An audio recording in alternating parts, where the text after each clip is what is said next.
bergerak berbagi untuk negeri, guru penggerak majukan pendidikan, guru penggerak menghamba pada murid, kreatif rancang pembelajaran, hargai potensi tingkat. Pak Dermawan adalah guru sekolah dasar.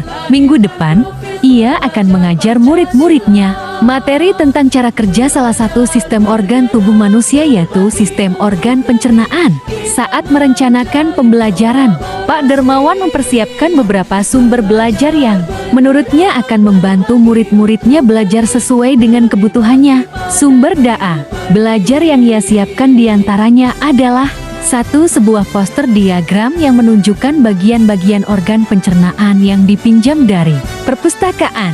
2. Berbagai bacaan yang memuat pembahasan tentang bagaimana organ pencernaan bekerja dari beberapa sumber. Ada yang berupa beberapa buku bacaan dengan tingkat kesulitan berbeda-beda, yang juga ia pinjam dari perpustakaan yang memuat informasi tentang cara kerja sistem organ pencernaan. Artikel yang ia ambil dari majalah anak. Kebetulan ada pembahasan tentang sistem pencernaan dengan bahasa yang lebih sederhana. Komik sains milik salah satu muridnya. Di minggu sebelumnya, ia sudah menanyakan pada murid-muridnya apakah ada yang memiliki sumber belajar yang berhubungan dengan sistem organ pencernaan. Kebetulan, ada satu muridnya yang memiliki komik sains dan diminta untuk membawanya ke sekolah. Ketiga, di kelas Pak Dermawan tidak ada komputer, tetapi Pak Dermawan tetap mencoba mengunduh lewat handphonenya sebuah video singkat yang menjelaskan tentang bagaimana organ pencernaan bekerja. Video ini kemudian ia tonton sebelumnya untuk memastikan isinya sesuai dan cocok dengan apa yang ia ingin anak-anak pahami, dan kemudian ia simpan di handphonenya tersebut. Rencananya, ia hanya akan menunjukkan video itu melalui handphone jika ada murid tertentu yang masih membutuhkan bantuan lebih. Keempat, Pak Dermawan juga membuat kartu-kartu pertanyaan yang dapat digunakan untuk membantu murid mengkonstruksi sendiri pemahaman mereka tentang cara kerja sistem organ pencernaan dengan menjawab pertanyaan. Kelima, Pak Dermawan lalu mempersiapkan daftar kegiatan lengkap dengan instruksinya.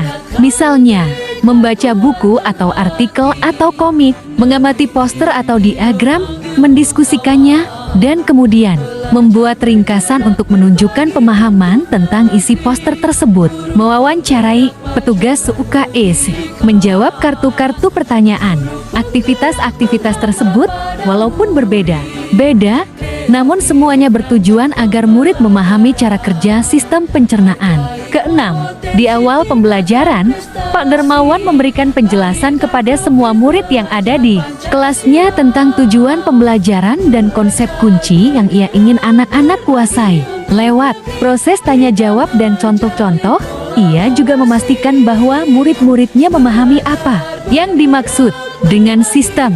Ketujuh, setelah itu, ia meminta murid-muridnya mulai bekerja dalam kelompok. Untuk penugasan kali ini, Pak Dermawan telah mengelompokkan murid berdasarkan tingkat kemampuan murid membaca. Hal ini karena tugas pertama yang harus dilakukan oleh setiap kelompok adalah membaca materi bacaan terlebih dulu. Pak Dermawan menyesuaikan teks yang dibaca tiap kelompok dengan kemampuan membaca mereka. Kedelapan, Pak Dermawan menjelaskan pada murid-muridnya bahwa dalam 1 minggu tersebut, setiap kelompok akan mendapat target untuk menyelesaikan kegiatan yang telah disiapkan oleh Pak Dermawan tersebut. Keputusan tentang kegiatan mana yang ingin dilakukan lebih dulu diserahkan sepenuhnya kepada murid. Yang jelas, mereka diberikan kesempatan melakukan kegiatan-kegiatan tersebut pada saat jam pelajaran IPA di minggu tersebut. Kesembilan, selama proses murid melakukan kegiatan, Pak Dermawan memastikan ia mengobservasi dan memantau pemahaman murid-muridnya. Ia mendatangi tiap kelompok, mengajukan pertanyaan dan memberi pertanyaan lanjutan kepada murid-murid yang memerlukan bantuan atau perlu diberikan tantangan lebih. Ia misalnya menunjukkan video lewat handphonenya kepada beberapa anak yang tampak masih kesulitan membantu mereka memahami konsep-konsep kunci dengan kosakata. Kosakata sederhana yang kemudian ia display di kelas. Pak Dermawan juga membuat catatan penilaian selama proses ini.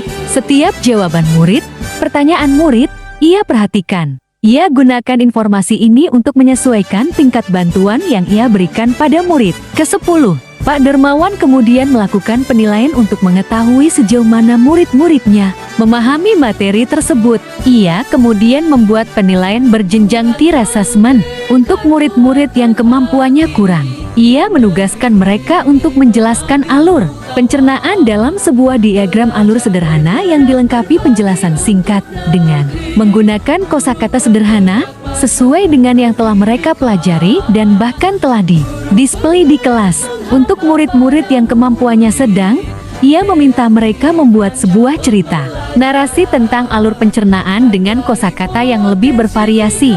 Untuk murid-murid yang kemampuannya tinggi, ia meminta mereka membuat sebuah cerita kreatif dari perspektif seorang makanan yang menarasikan alur pencernaan. Melalui tugas ini, penyusunan kalimat dan pemilihan kosakata yang digunakan tentunya sudah lebih sulit. berbagi